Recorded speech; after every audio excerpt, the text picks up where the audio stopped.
All right, so today we're talking about the NBA's 65 game rule. There's been a lot of complaints about NBA players, specifically the ones that aren't playing, because Joel Embiid, people were speculating he's having an MVP season. He tries to tough it out, ends up hurting his knee. Um, Tyrese Haliburton, he's been playing really good. He only can miss a few more games the rest of the season. So here's the argument: what is the line where players how many games they need to play to qualify for NBA awards and all NBA honors?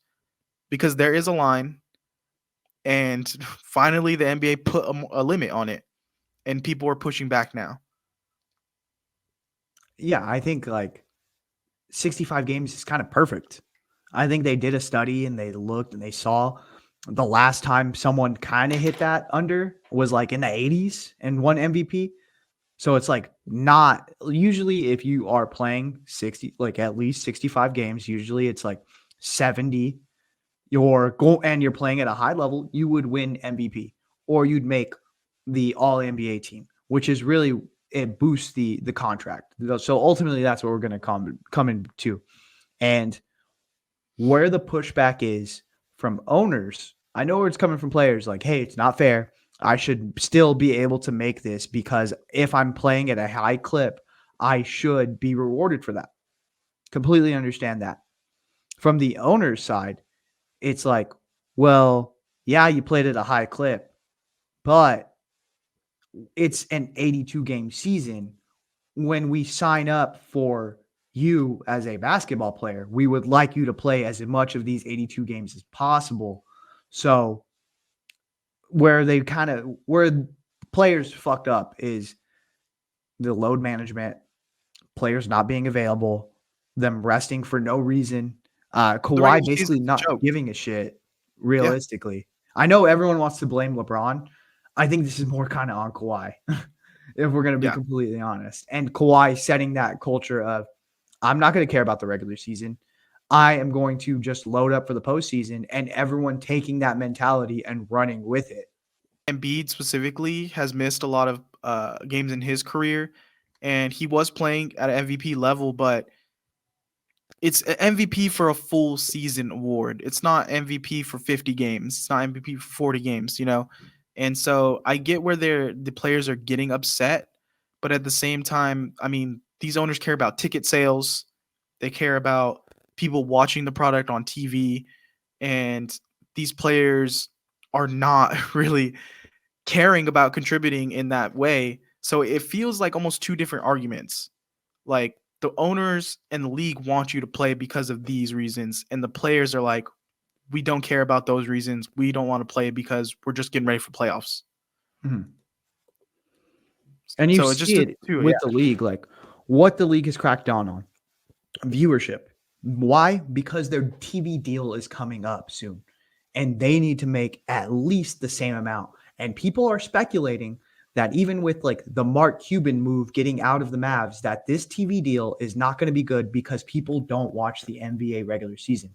They don't. They don't even watch the postseason, if we're going to be completely honest.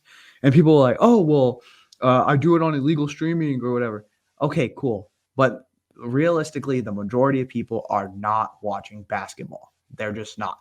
So, how do we boost that? We make sure that star players are playing on nationally televised games.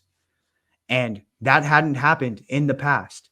And even when like you look at it, Joel Embiid has not played in Denver in like the past 2 or 3 years. That's not like something that's just made up. It's literally fact. So we got to incentivize it. We got to make it a hard stance rule because players have taken advantage of it over the past few years. So, I mean, it sucks to suck. Like, and some people, their wallets are going to be hurt because of it. But it's just like when you got in trouble in grade school and they were like, all right, well, now everyone has to do this because one person fucked up. And it's like, damn, I didn't pull the fire alarm, but now we all have to sit through this fucking assembly. That's bullshit.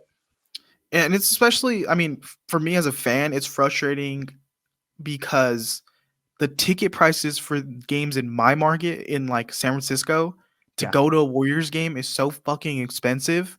And if I were to buy those tickets, go to the game, and Steph is just like, "Nah, I'm resting today." Like, do you know how frustrating that can be? I know there's other teams in other markets that aren't playing well that you could probably get some cheap tickets and go see whoever's on that team. But for bigger markets like this, a team the Warriors are like 12th in the conference right now. But still, it's like I'm gonna pay $200 to go see them. I want to at least see Steph hit like four threes, you know. So I think I get both sides of it. The players now are complaining that they're forcing to play through a couple injuries, and it led to this Joel Embiid injury. But like, I mean, a lot other players are playing the rest of these games. It's kind of what you signed up for, and you're getting paid to play these games. And honestly, I think that's more on Joel Embiid, if I'm going to be completely honest with you. And he was saying that it was because of the scrutiny, like the media and online vocally were like, you're soft, you were ducking. And he felt like he had to go out and play against the Warriors. Well, realistically, if you're a big boy, you don't care if you are actually hurt. You should be sitting and not listening to the media saying that you were ducking. But if you were actually ducking and you like, all right, well, I got to come back, or like, hey, I got to nurse this through. Like either way, it's kind of on Joel Embiid. Well, even the guy, like a smaller guy, like Haliburton, having a great season, but he can only miss a few more games. I think it was like 2 or 3 more games for the rest of the season. It's like, yeah, he's had some bad breaks, but I mean, it's the same rule for everyone. It's going to be interesting to see who makes All NBA because there's going to be a lot of these like mid-level guys who make a second or third NBA team, and now they're going to qualify for way more money, and the free agency is going to be kind of crazy because some of these guys that should be on All NBA aren't going to qualify for the money. Some who shouldn't qualify are going to be on All NBA. So it's really going to be. I'm hoping this turns into a free agent market where people are really getting paid what they are supposed to be valued at rather than what they qualify for. Because for years the NBA has been annoying for me, where like every single person who's making it on the same team for 4 years is getting a max contract like, Yeah, just because they qualify. the Buddy Hield thing. Like, who are you going to pay? When he was in Sacramento, he told the Kings, okay, well, who are you going to pay then? And it's Yeah, like, so buddy, what the fuck?